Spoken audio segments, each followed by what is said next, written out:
Good evening, ladies and gentlemen. I'm Lieutenant Stephen Rogers here at Campaign for America. John McCann is off this evening.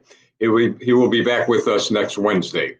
Before I get started, I'm going to answer a question that I just received in our chat room. Young lady asks, good evening, any good news? Well, I'll tell you what, I hadn't planned to tell you this, but we do have some good news and we'll talk about it a little later. The Democrats who are leaning conservative are beginning to realize that they made a big mistake in voting for Joe Biden as president. And we'll talk more about that a little later as we discuss our subjects. Now, two areas I want to specifically address tonight. One is this whole issue regarding masks and vaccines and all the CDC guidelines and all the confusion coming out of Washington, D.C. And then we're going to talk about the investigation, the so-called investigation that was conducted by the Congressional Committee yesterday.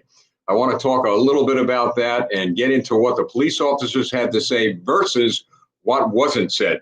So let's start with the vaccines. To begin with, folks, what about the vaccines where they're looking to mandate vaccines all over the country? They're pressuring employers.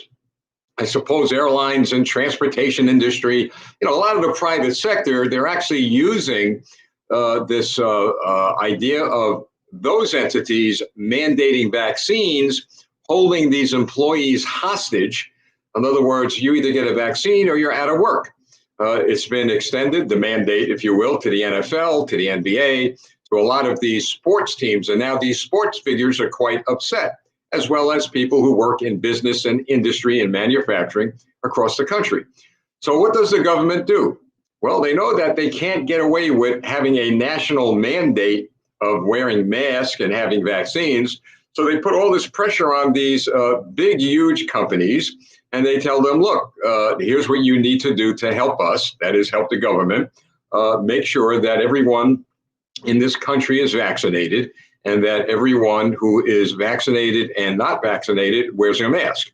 Now, look at some of the hypocrisy, folks. Just really get this for a minute. It goes to show you how naive and how senseless a lot of this is. So they tell people, get a vaccine, you're protected, right? Haven't they said that? That's no secret. Get a vaccine and you're protected. Now they're telling the people who got a vaccine, well, maybe you're not protected. You're still susceptible to get the COVID-19. You can spread it. So why on earth get a vaccine? I've shared with people all along, and many of us have, who are conservatives, that if you want to get a vaccine, it's your business. Go and get it. If you don't want to get a vaccine, it's your business. Don't get it.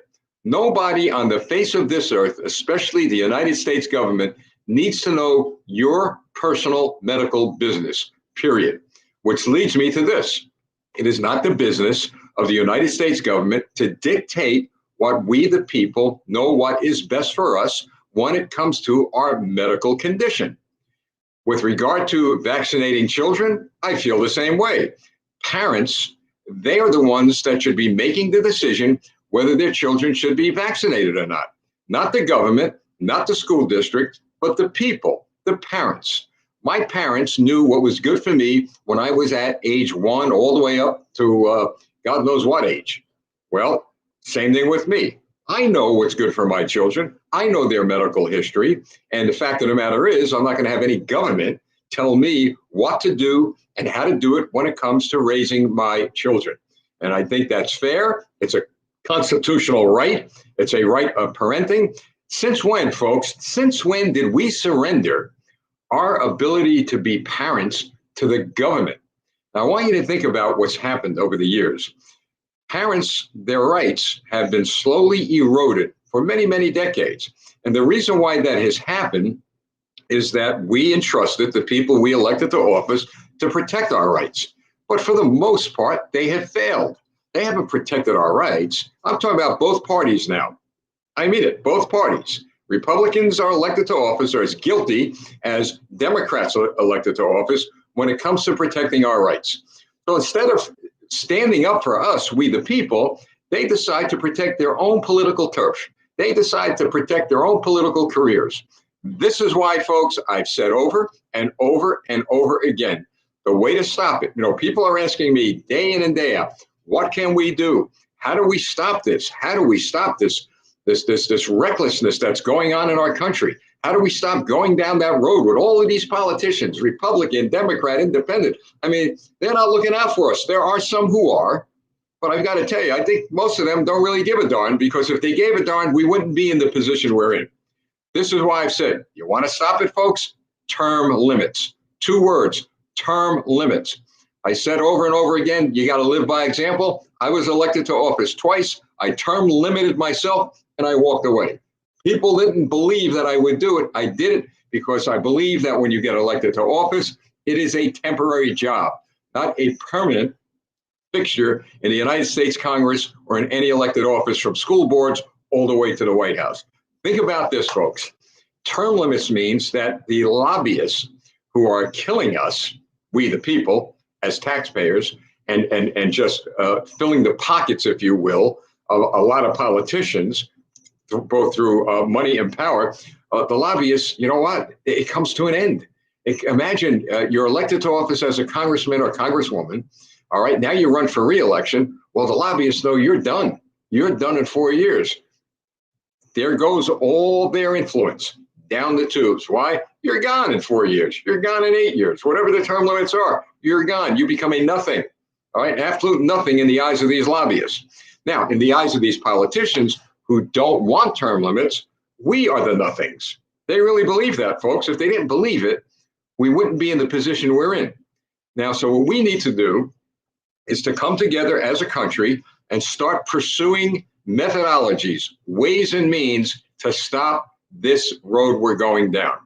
Now, Democrats, and I'm going to get to the point where this young lady asked me the question, any good news? Let's get to the good news right now with regard to what I'm talking about in relation to the term limits, and then we'll get right to the vaccine issue again. Now, the fact of the matter is that politicians actually believe that once they're elected to office, that they're going to be there forever. Now, think about this. Why would they want to be there forever? It's called power. It's called money. It's called influence. The people in their eyes don't have the power. People in their eyes have surrendered their power, and for the most part, they're right. Oh, decade after decade after decade, I've seen it happen. We just simply allow the courts, if you will, that have become activists. We simply allow politicians from school board level to the White House take our power away and do what they want. They give themselves pay raises. They give themselves benefits. They give themselves everything they need to live comfortable lives. There are more poor people, folks, that got elected to office and have become millionaires than there are millionaires who got elected to office and became poor. Fact of the matter is that many people do get elected to office. And I tell you that I believe, and I want to believe, the overwhelming majority of them run for office because they want to do what's right for the common good of the people. But I have found that that is not the case after they get a taste of power, after they get a taste of what they can do to just simply increase their value in the eyes of the lobbyists and the powerful brokers around this country, which means you and I are eliminated, absolutely eliminated from the equation. Because in their eyes, we don't hold the power, we don't have the money, we don't have what tools are needed in order to make sure that they do what's right for the people. But saying that, we go for term limits. And if we don't see term limits come to our state sooner rather than later, then we limit their terms. We throw them out of office. Now, folks, I've said that over and over again. We need to get to the polls and just throw them out of office. It's that simple. Now, when I say that, people hit back and say, well, you know what, Lieutenant, the elections are rigged. We have to get the election integrity straightened out. Yes, I believe that. But what bothers me is when I hear these same people say, they're not going to go vote. They're not going to get involved. This is exactly what the opposition wants. They don't have to rig the election. All they got to do is go out now and say, it's going to be rigged. You're right. Don't go vote. We need to go vote. We need to. Believe me, folks, and I know it's hard, but we need to trust not the politicians, not those people who are in power that say they're going to protect us because they simply fail to do that. But we need to trust our neighbors down the street. We need to trust the people that we work with in our community. Who is doing what now? Think about this. They're the ones that are now manning the polls. They're the ones stepping up and saying, I'll be a poll watcher. I'm going to see what's going on. I'm on a watchdog group locally. I'm going to make sure my eyes and ears are wide open. Those are the people we can trust because those people are us. Look in the mirror. They're the people you can trust. And so as we move forward, let us not fall into that trap of saying, well, we're not going to go vote. We need to go vote by the millions and every city and every town across this country and throw out every politician, no matter what party they're in, that has not served the best interests of the public. Simple as that. You're going to be hearing about term limits as we move forward. And what we got to do is make sure that each and every state has term limits up and down the aisle. Getting back to the good news, Democrat conservatives, many have been in touch with me. They're scratching their heads. They're believing now, finally, they're believing that this isn't just about COVID. This isn't just about this disease. This isn't just about the economy and national security. It is about our freedom. It is about our freedom of worship, our freedom of speech. All the freedoms we have, folks, are being eroded and taken away. And now the Democrats that are conservatives and moderates are beginning to say, you know what? We're being affected now. Just today, look what happened today. Word got out that the budget that the Democrat socialists want to pass are going to break the bank, folks. Going to break this country in two. And you know who's being affected by that other than we conservatives? The Democrat moderates who have a lot of money, invested a lot in this country, who happen to be, yes, American patriots. Now, I don't believe a Democrat socialist communist is a patriot, but I do believe Democrat moderates, Democrats who are leaning conservative, are patriots. Why? Because a Democrat socialist communist doesn't support our Constitution. They want to take our rights away. They want the government to control our lives. But the Democrat moderates and conservatives, they're on board with us when it comes to our individual rights. Now, I've talked to many of them. Can't convince them to switch parties. They simply won't. That's fine. I'm not expecting all the Democrats suddenly to break the door down and become Republicans. But an overwhelming number of them did tell me this time around, they're going to vote Republican, provided that the Republicans running for office are standing on the Constitution, which secures the rights of the people. What do you think of that? So it's beginning to turn. The tide's beginning to turn. What we as Republicans have to do is stop the nonsense, the fighting, the bickering, the name calling. I got to tell you, folks, I've been talking about this for quite some time. When you got Republicans fighting Republicans, when Republicans are calling Republican names, I mean, who cares about, I tell you what, folks, I don't care about anything regarding political candidates running for office other than what you can do for me. What can you do when it comes to my taxes, my children's education, policies that are going to affect my life, the life of my children, and the life of my grandchildren? I am sick and tired of hearing what's wrong with the other guy. I know what's wrong with the other guy. You know what's wrong with the other guy. We want to know what's right with you if you're running for office. That's all we're asking. So when you see candidates start going down a road that they are criticizing the individual, look, I have no problem with criticizing policy, challenging candidates about the policies they propose. Go after the policy, not the person. It is as simple as that. Now, the Democrat socialists are doing what with regard to the vaccine? Listen to this, folks. They are demonizing us.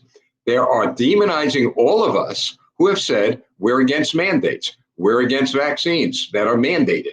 We're against masks that are mandated. Well, they're out there busy demonizing us, making it look like that we want to cause the spread of a catastrophic disease. Now, we know that's not true. We know that that will never be true. I believe we have been very consistent. Those of us who are conservatives have been consistent. You as an American citizen, you do what you want to do. Get a vaccine? Fine, that's your business. Don't get a vaccine? Fine, that's your business. Now the Democrat socialists are going down a road and they're saying, well, now we might have to wear masks all over again, right, folks? They're going after Ron DeSantis in Florida. I mean, it's remarkable what I saw tonight. I do all the channel surfing. I do look at all the stations because I want to be kept up to speed on what the opposition is saying. So CNN spent a lot of time tonight targeting Ron DeSantis, the governor of Florida, trying to lead people to believe that he's causing a catastrophic mess in his state. Oh, Florida's a hot state when it comes to the variant and COVID. They got to wear masks. DeSantis is saying no mask. Well, here's my point. My point is, instead of concentrating and focusing on a very successful governor who one day may be our president, who has done a great job in his state, why aren't they focusing on what? Why aren't they focusing on what's happening at the border? That the Biden administration is allowing thousands and thousands and thousands of illegal immigrants into this country, and many of them, in fact, maybe 1,000 up to this point. I heard a report earlier that there are hundreds. They have been tested positive with COVID. So what do you think they're doing, folks?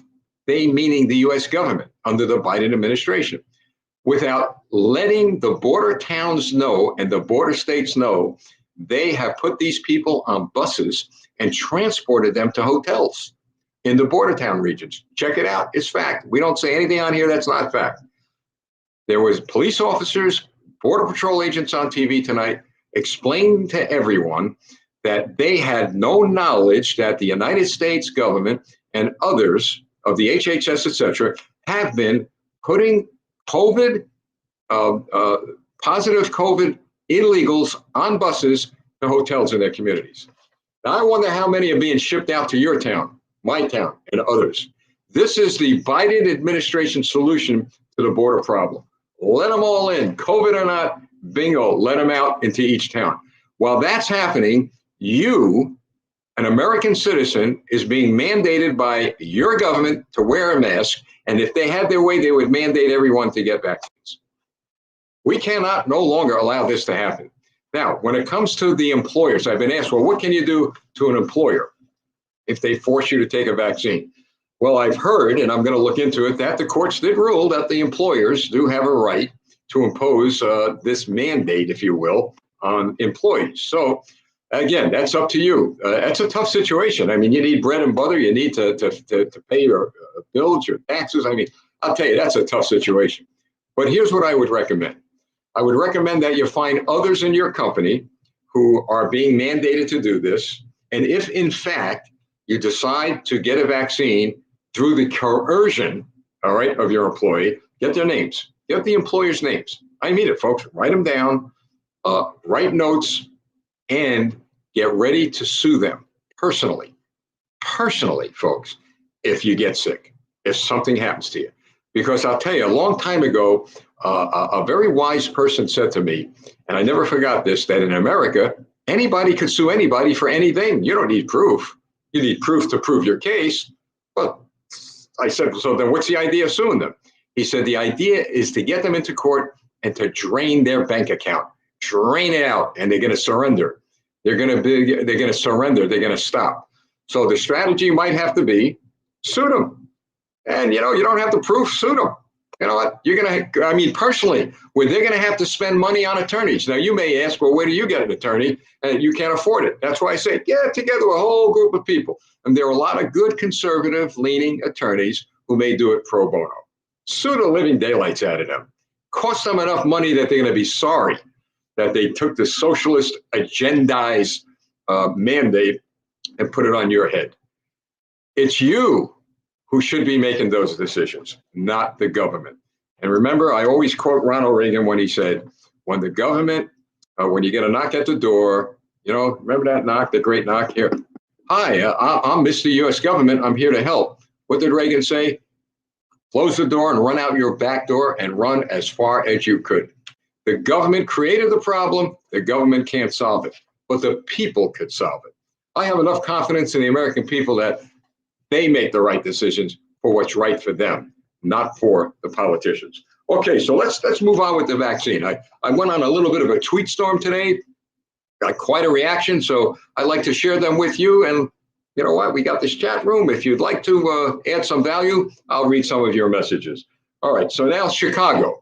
All right, Chicago this week began to send people door to door to do what? To encourage you and to encourage me to get a vaccine.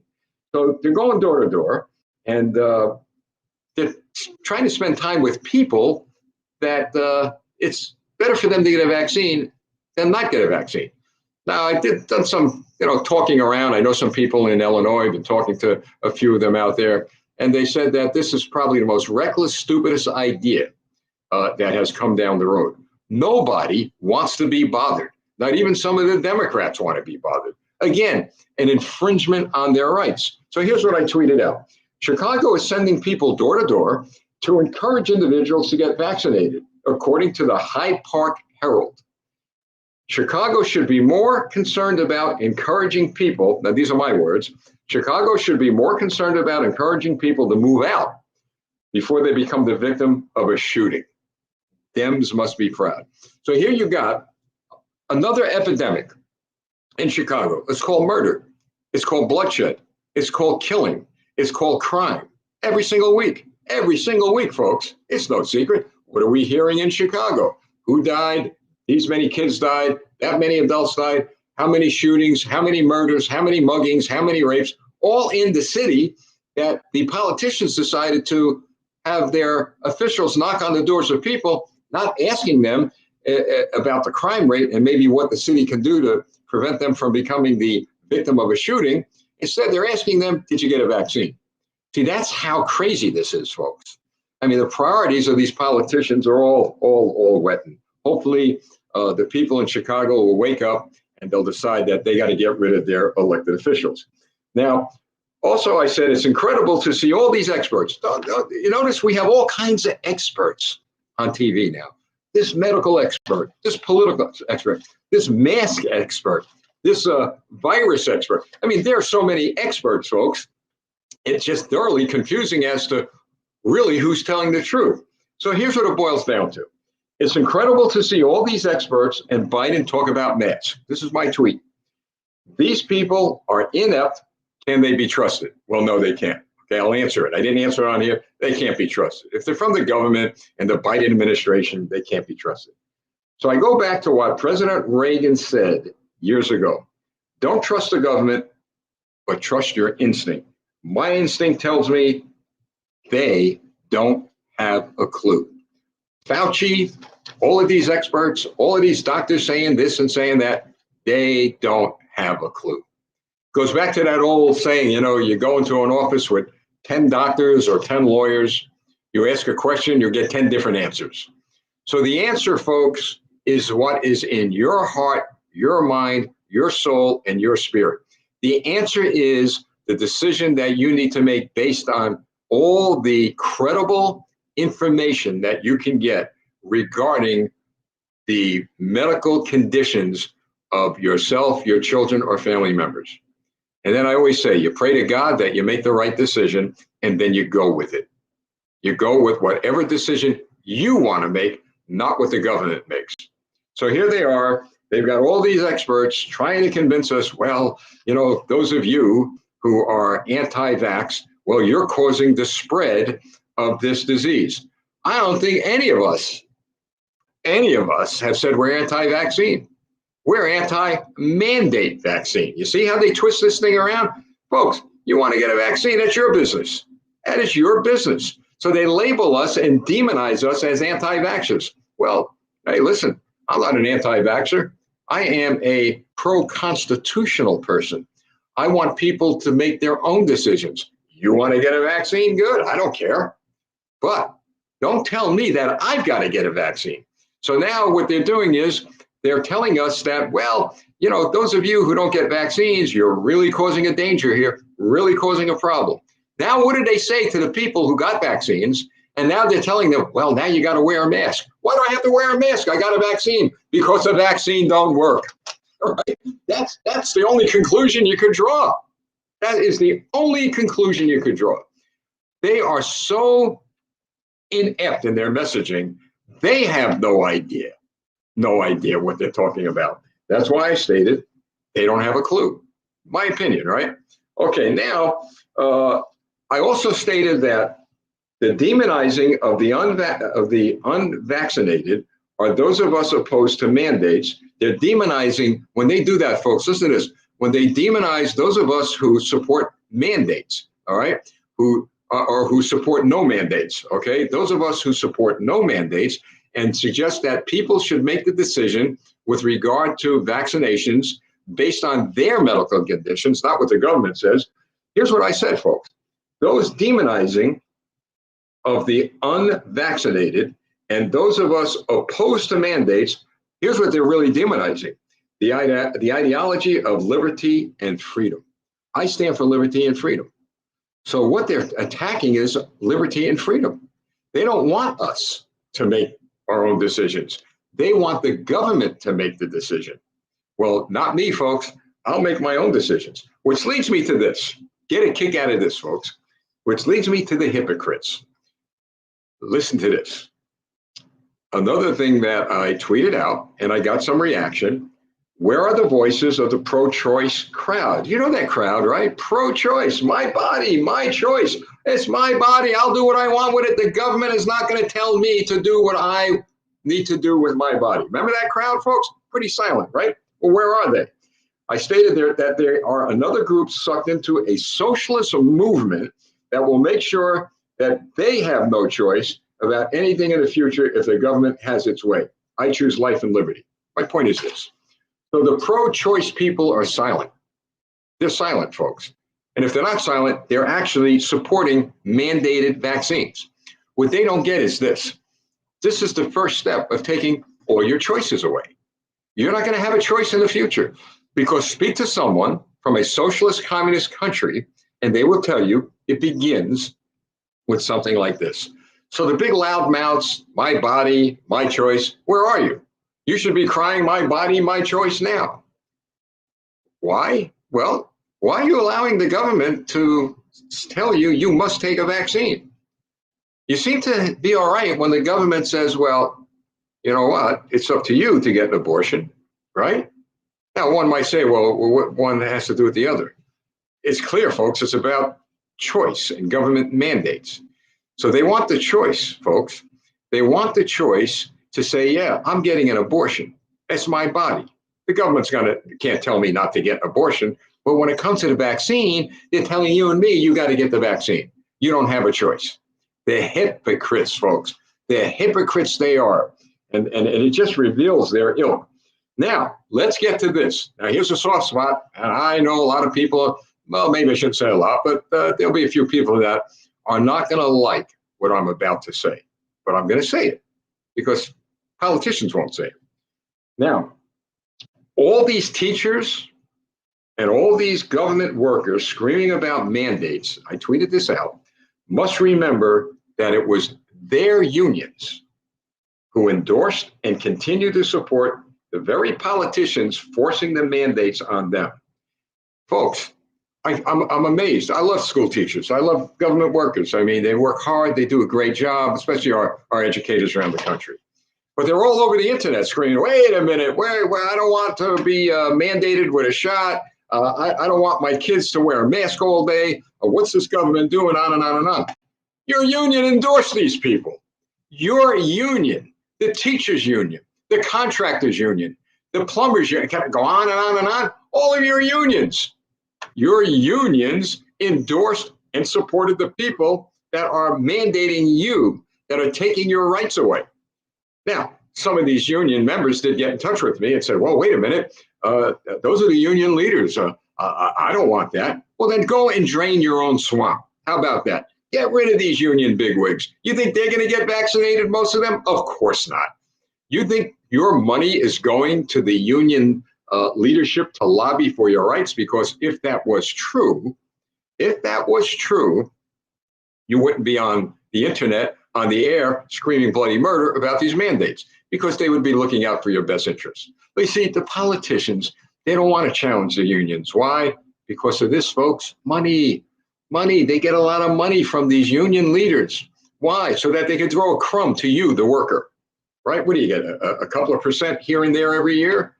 By the time the government that gave you the 2 or 3 cents on every dollar that you get through taxes and fees and what they're going to do with us with regulations, they're taking 100 times of that away from you. But you voted them in, I didn't. And now, unfortunately, of course, a lot of conservatives, all of us who are conservatives, are being impacted by this. But you didn't believe you would. I remember A year ago, I said this. They're coming after you, the very people that elected them to office. I got laughed at. Nobody's laughing now because we're all getting screwed, folks. We're all getting screwed, to put it plainly, all of us. So anyway, so then I went on and I said that since politicians love commissions, okay, now we've heard this, right? We got this commission, that commission, this committee, this investigation. Folks, there are more investigations being conducted by the United States Congress since Joe Biden went into office. Well, actually, since Donald Trump went into office, all right, than I have been on a police department in 38 years. All these people do is investigate, and they never come to any conclusions. What we need, folks, is commissions to investigate the commissions. How about that? And I went on to say that since politicians love commissions to investigate everything under the sun, how about a commission be created to investigate, all right now, investigate the CDC, Fauci, and others with the power to subpoena all communications. Get this, folks, this is never going to happen, but it's good to throw it out there, right? To subpoena all communications between all of these entities, the CDC and Fauci and all these doctors and Biden administration officials. But I'd like to see all of the communications, folks, between Fauci, the Biden administration, and others, all their communications with China. I want to see. I want to read the documents, right? The paperwork, the text messages, all of it. Let's listen to the conversations between China and Fauci. How about that? How about that, folks? Well, you know what that's doing? That's taking their mask off. You see, they talk about mask. Well, they have a mask on. It's a mask preventing the American people from knowing the truth. So that's what we have to do, is start to peel off their mask. Now, as I said earlier, the simple solution is, and it's simple, is to just throw them all out of office. And I believe that's going to happen. I believe that the state elections that come up in each state with regard to gubernatorial races, state assembly and state senates are coming up in a little less than 90 days here in New Jersey. We're going to need to throw every single Democrat out of office. Now, let's get to the investigation, the so-called investigation that was created by and narrated by and produced by and directed by Nancy Pelosi. Let's get to that. To begin with, there is no reason on earth why Jim Jordan and Banks were eliminated from that investigation committee, other than the fact that Nancy Pelosi was in fear that Jordan and Banks would ask questions that she did not want answered. It's as simple as that. Okay, folks? I mean, look, let's you know, it's a shame they think we're stupid, that they think we're naive. So she decides to put people on the committee that will lean towards her political beliefs. I believe that. I think a committee was a great idea. I believe an investigation committee was a terrific idea, because a fair committee hearing would get to the truth of exactly what happened, why it happened, where did it begin. But they don't want that. So you're out of the gate. Think about this, folks. You're out of the gate holding an investigation that you've already rigged. They seem like they want to rig everything. All right. Now think about this. When they started to pick this team of investigators, I'm thinking, well, I'm an investigator, right? I have spent my whole career commander of a police department, criminal investigation division, and there are hundreds, if not thousands, of career law enforcement officers from federal government down to local government who are experts in criminal investigations, in civil investigation, you name it. We can investigate things in and out, drill down and find the truth. So they pick politicians. They pick politicians. They pick themselves to clean up a house that they made the mess in. So off the bat, the credibility of this commission is gone. Now, saying that, I listened very carefully to the police officers. And I've got to tell you, I empathize with them. I've been on the front lines. I've spoken to cops all over the country today with regard to their testimony. I believe they were sincere. I believe their lives were in imminent danger, and their lives were put in danger by nuts, by crazies. Now, let me make one thing clear. Because these nuts and crazies showed up and did what they should not have done, The entire purpose of that protest was hijacked. The purpose of that protest was to protest against the electoral process that took place. And I am stating to you right now that in no way in my view, that President Trump caused that riot, caused these people to do what they did. I don't believe that his supporters caused these people to do what they did. What I do believe is that there were nuts, crazies that showed up and decided that they were going to take this protest and turn it into whatever it turned into.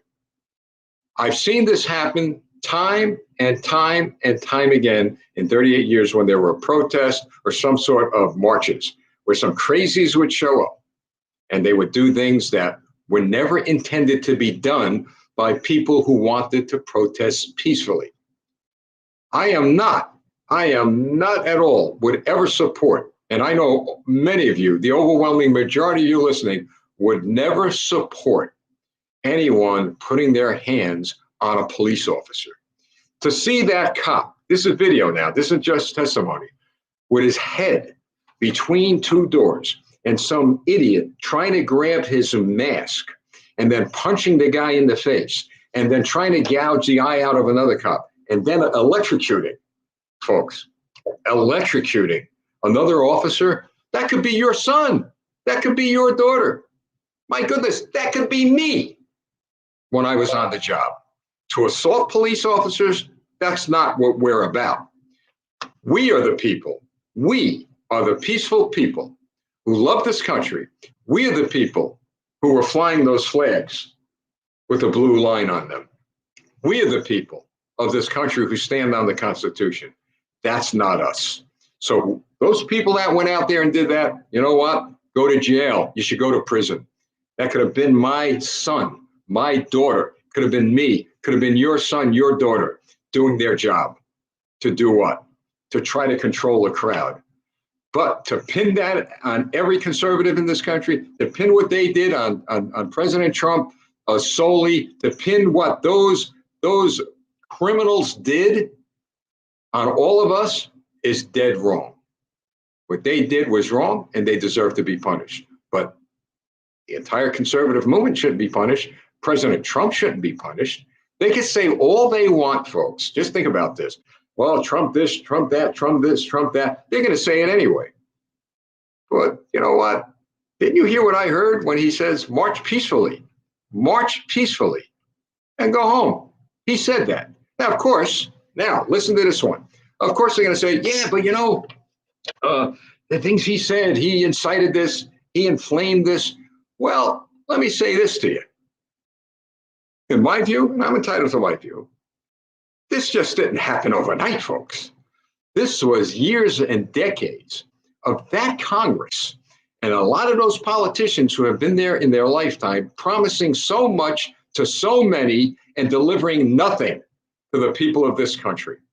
I firmly believe that. People, American people were so frustrated, so angry. Now, I'm not talking about the crazies. I'm talking about those who peacefully protested, who the cameras decided not to go on. Well, you got thousands and thousands of people there, and they're in the background. They're with their flags. They're marching. They're doing whatever they're doing in a peaceful manner. And then all of a sudden, you got the crazies. They go in. They storm the Capitol. They beat police officers. I mean, folks, there's no excuse for that. I'm sure we agree on that. But the blame is not on the protesters, the peaceful ones, should not be on President Trump. Like he really caused all of this? No, I'll tell you what caused it in my view. As I said, years and years of promising so much to so many in this country, lying to us, telling us they're going to take care of our quality of life, taxing us to no end, rules and regulations and mandates, trying to take our country over. So I've got to tell you, you know what I found, folks? I'm not saying this is the case here, but it does cross my mind. It does cross my mind. And this is not a conspiracy theory. This is coming from a professional law enforcement officer who has had experience in watching these things and being involved in some of them over the years, that when there's a protest, and the other side wants to disrupt that protest, well, you're going to get some agitators who are going to come in and they're going to create a lot of problems. And then the narrative will switch from the peaceful protesters to those who were paid for to come and create problems. Like I said, I have no proof at all that it took place here, but it has taken place in some of those cities that were being burned. It has taken place in some of those cities where there were peaceful protesters. The agitators came in, right? They came in, and what did we find on the street corners of certain cities? Rocks and bottles to do what? To protest against the police. So something's not right here. That's why Jim Jordan and Banks should be on that committee. Now, I'll tell you what else is not right. And let's hope that the scenario changes a little, okay, as we move forward and maybe have another session. You know what I want answered? I really want this question answered.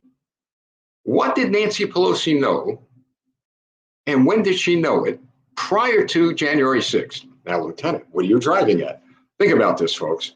We have all been told from the police chief, I believe, of the Metropolitan Washington Police Department or the Capitol Police, but we've all been told by some of the law enforcement experts that there was intelligence and information that would cause them to request the National Guard.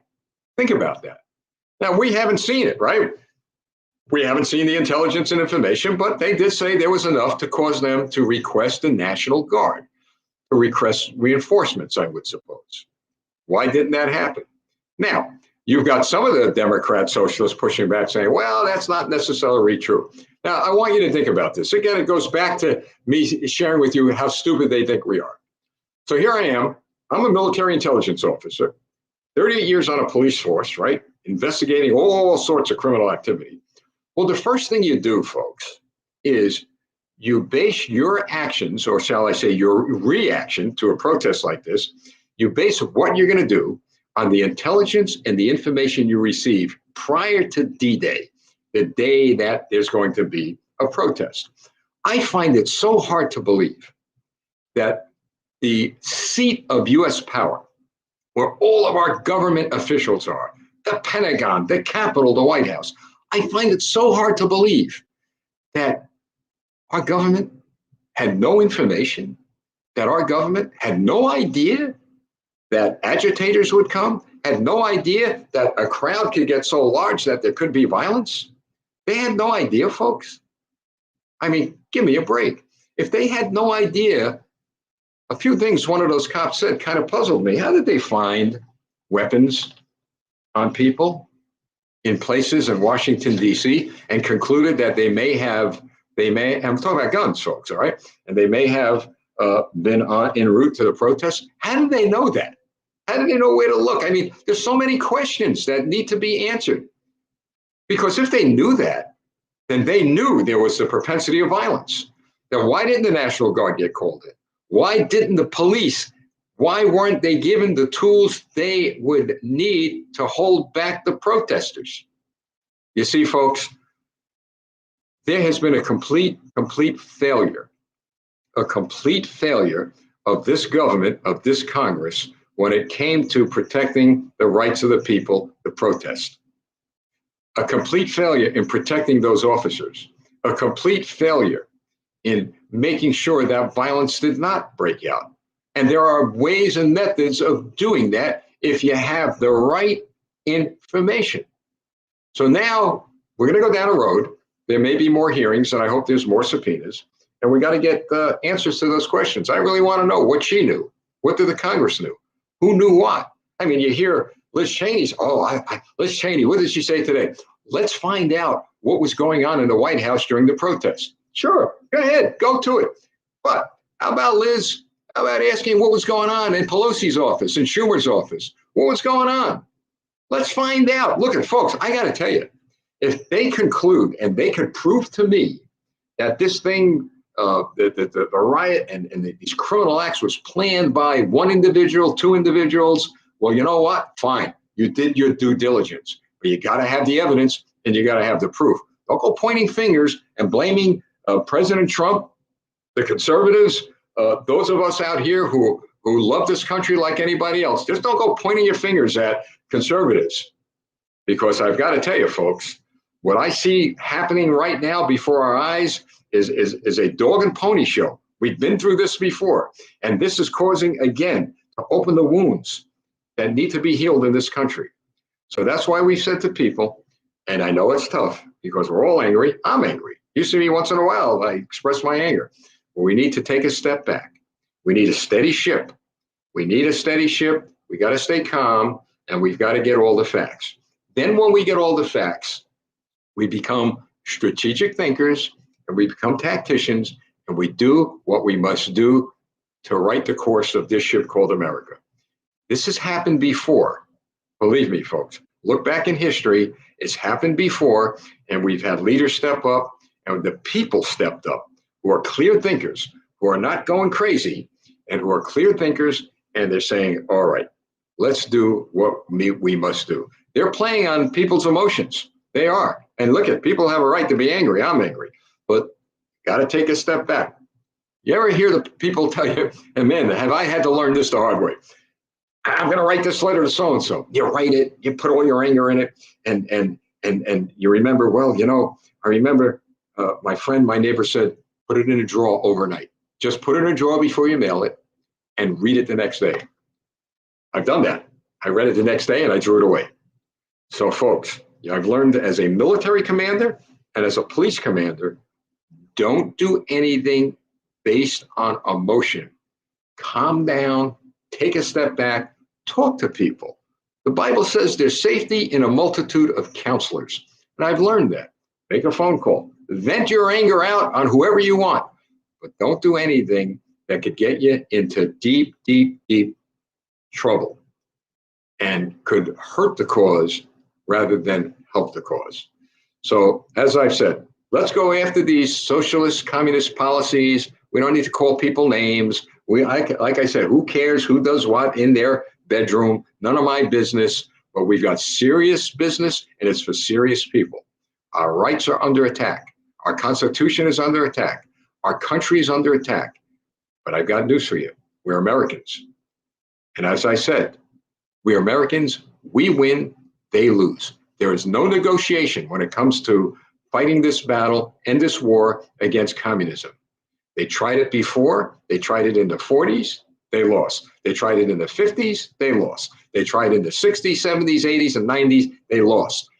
They lost because our fathers, our mothers, our grandparents, they stood up together, united, strategically, tactfully, and with great determination, beat them into the ground. Not literally, but politically. And we've been enjoying that up until now. Up until now, because they feel that they have the power to do what they tried to do right before Ronald Reagan became president. And when he took office, he destroyed them. Well, that's what we're going to do. We're going to destroy the Democrat, Socialist, Communist movement in our time to make sure that in the time of our children, they don't exist. That's it, folks. So we talked about the vaccine issue. We talked about the investigation issue. We got a lot to talk about, don't we? So here's what I'd like you to do. First of all, thanks so much for joining me tonight. By all means, please share our broadcast on the 5 or 6 platforms that we are airing on. And now, if you'd like to, folks, I'm going to put something up here right now, if I could find it. There we go. Let's see. If you'd be so kind to go to bingo, campaignforamerica.com. If you contact us, all we need is your email and name. We'll put you on our distro list, and you're going to get an intelligence report very soon with regard to many of the subjects that we talk about on the air and a bunch of other good goodies. How's that? Okay, so I will be in Staten Island tomorrow night. What do you think of that? July 29th, Thursday night, 7 p.m., Staten Island. Guess who I'm going to be with? The next mayor of the city of New York City police officer Bill Pepitone. I'll be with him at an event tomorrow night in Staten Island. And then on August 8th, we're going to be somewhere in Ocean County, New Jersey. And we'll be talking to you about that as we move forward. And then we're going to be going back to Florida, maybe New Hampshire, maybe Texas. What I'm saying is nobody's going to stop us. We love this country. We love that flag behind me. God bless America. Thank you for joining me. I'm Lieutenant Stephen Rogers. Until next Wednesday night, 6:30 p.m. Eastern Time. God bless you. God bless America. And remember, the chief end of man is to love and glorify God forever. Good night.